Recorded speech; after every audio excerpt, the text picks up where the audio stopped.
What up? It's your boy T-Burn Reaction. Today's Music Monday. I'm about to get into some new latest video from, not the latest, about to get into a reaction with some direct production. What had happened was, with they can look at all the iconic and somewhat well-known production tools that created music throughout the history of music as well too. As you know, I'm continuing to run on iconic keyboard based production tools and musician tools as well too, though. I'm doing it in order of their releases, and this latest one I'm about to check out is the one from the ROLAND. I don't know how many Rolands I did. This might be like the second or third Roland I did. This is the ROLAND D-50. What had happened was, I kind of said cash cow, so we'll see why it was considered a cash cow. So without further ado, let's see what had happened was with the ROLAND D-50 by direct production. Well, let's get it. The D-50, man, I mean, that Jimmy was Jam. like such a... Jimmy Jam rocking now on the 7 the 808, the DJ 808, man. Oh my goodness. I mean, he's a well-known producer, but still, that's awesome.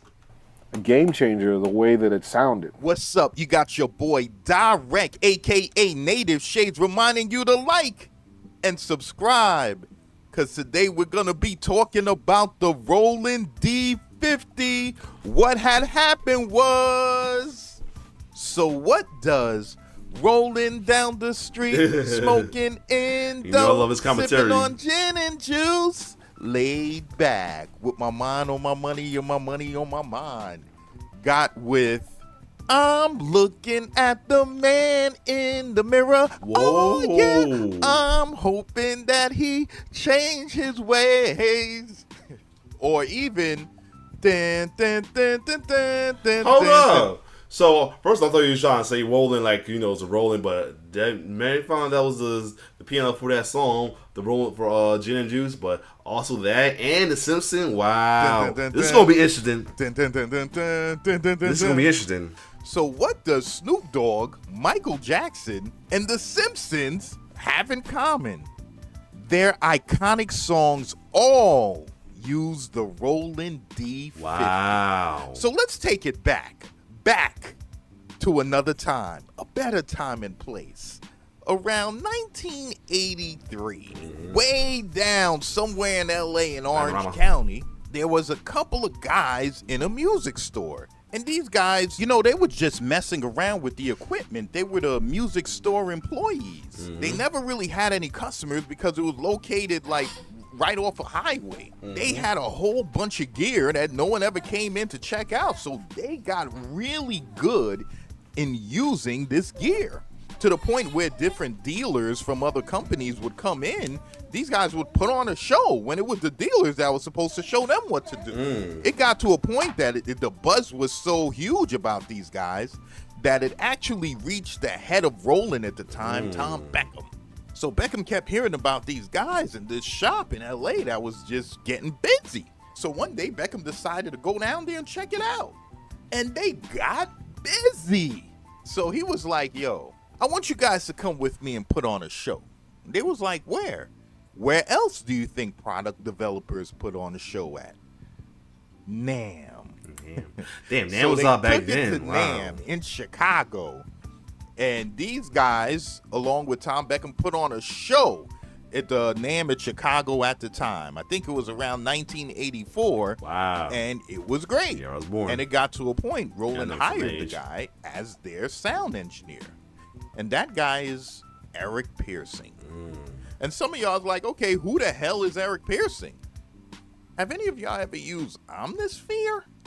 Yeah, that guy. Wow. So a couple years passed by, and ROLAND was in a little pickle. They haven't put out a product in a while. Yeah, they put out the TR-808 years earlier. That kind of helped Shan tell y'all hip-hop started out in Queensbridge. But then Chris came in and said the bridge was over. So ROLAND was like, oh man, we got to come up with something. Plus, they wanted to compete with Yamaha, who had their DX7 Jones, keyboard Mike that McDonald. everybody was using. All the top Chuck producers Chicorea. and stars were using this keyboard, and Elton ROLAND John, wanted to wow. compete. They also heard Korg was about to come out with the M1 keyboard. Roland was like, listen, we gotta figure I'm not gonna out. lie, growing up, I was like fascinated with them keyboards that had like a little bit like a joystick in the way, man, because I remember seeing them, like people at choir musicians use it. My brother used it as well too, so I'm not going front on that and let that know, man. Something. And they created Happened to be me a Bill game. the Roland D-50. You had 61 velocity-sensitive keys with aftertouch. You had effects on this. One of the first keyboards that offered effects. You had an equalizer. You had chorus, reverb, flanger. It was 16-voice polyphony.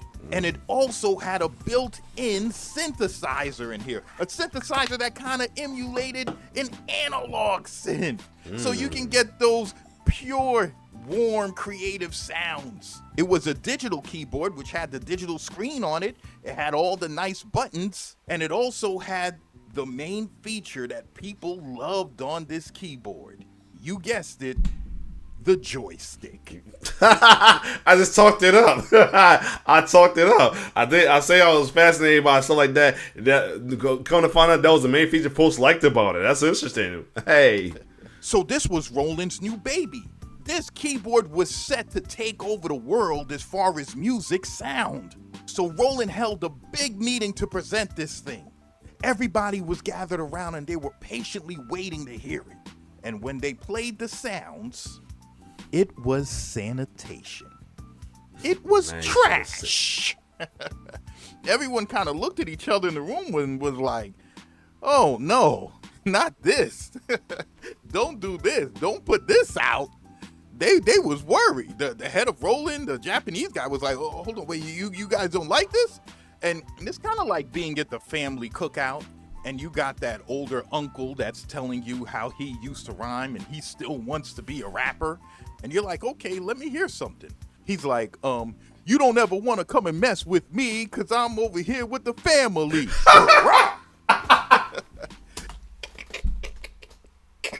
This is why I like watching this video, man. And he's like, what do you think? And you're looking at him and you're like, I like your hat. Your hat makes you look like a rapper. You know what I'm saying? Yeah. And you're like, well, good luck with this rap thing. But don't forget, UPS is hiring. It was cringeworthy in that room with Roland. You got to understand something. Around this time, for some reason, Japanese sound developers were fascinated with, like, corny American sounds. Like little quirky things, like the sound of a pig, oink, oink. They would laugh hysterically at that. So they would put it in the machine and make the sound, when you push a key or something, it'll be like oink. And they'd be like, did you hear it? It said oink like a pig. R.P. Ray Liotta. And they filled this keyboard up with little quirky sounds. Like cow sounds. Like you push the key and it's like, moo. And they're like, did you hear the cow said moo? Cow said, that's the cringe word. The video that they put Doja Cat on the map. The vibe that was in this room with Roland at the time. You know what I'm saying? So Eric Pearson was like, listen, that ain't it. Yeah, you guys are gonna have to change this thing, man. I'm sorry, but this won't work. So they was like, okay, well, you guys are pretty good with sounds. You guys done made all this ruckus. Hold on a second. I'm back. Over there in LA in that music store, make some sounds for us. They was like, okay.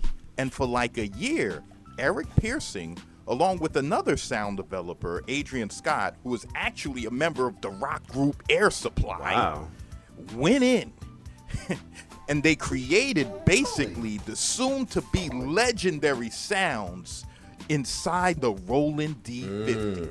They had about 164 sound presets that they had for the machine, but they only chose 64 of the best to put inside this unit. Wow. And man, when they were done, it was a masterpiece. All the top record executives at the time was waiting for this to drop. Quincy Jones was waiting for it to drop. Eric Clapton Was he one of the faces for the Yamaha? Ooh. was waiting for it to drop. Phil Collins was waiting for this machine. Everybody was patiently waiting for this machine to come out. And the funny thing is, a year before it was actually released, they actually had access to it, and that was through Eric Pearson. Of course. So because of this, that introduced Eric Pearson to a lot of these guys, Quincy Jones, Michael Jackson, actually. So he was actually able to work with them because he was the only person that knew how to work the machine and how to use it. So when they wanted like a synthesizer sound for like Bad or something like that, they would call him and he would be like, yeah, I could program it. He was the only one that knew it at the time. So he was getting gigs left. I might have put a special intro for this one. And right. And it kind of goes to show that sometimes you don't even have to know the equipment all that well. Sometimes you just have to have the equipment, at least back then, and you can get some gigs and everything. But finally, 1987 hit and they released the machine and everybody ran to their favorite music store and purchased it. Man, this machine, let me tell y'all something, folks. This machine, the Roland D-50, is seldomly responsible for the music store guy that plays the piano all the time. You ever go to the music store to buy something, like you might go to Guitar Center or something, or Sam Ash, and there's always a guy on the freaking keyboard. Yup. You know what I mean? You're over there trying to negotiate with the salesman behind the register, and this guy is behind the back on the keyboard. Bling, bling, bling. We are all beautiful people. And he's over there playing away. Yup. You're over there. You're like, hey, bro, could you calm down? I'm trying to make a sale. He's like, listen, man, I'm a musician. Look at me. I'm playing the piano. The Roland D-50 is responsible for that guy, for everybody in a music store playing like Van Halen Jump. Right. The workflow of the D-50 is really simple. I mean, it's as simple as clicking on any of the buttons underneath the display, which are labeled with the function that they do, and using the joystick to modify it and edit it. That's pretty much it with the D-50.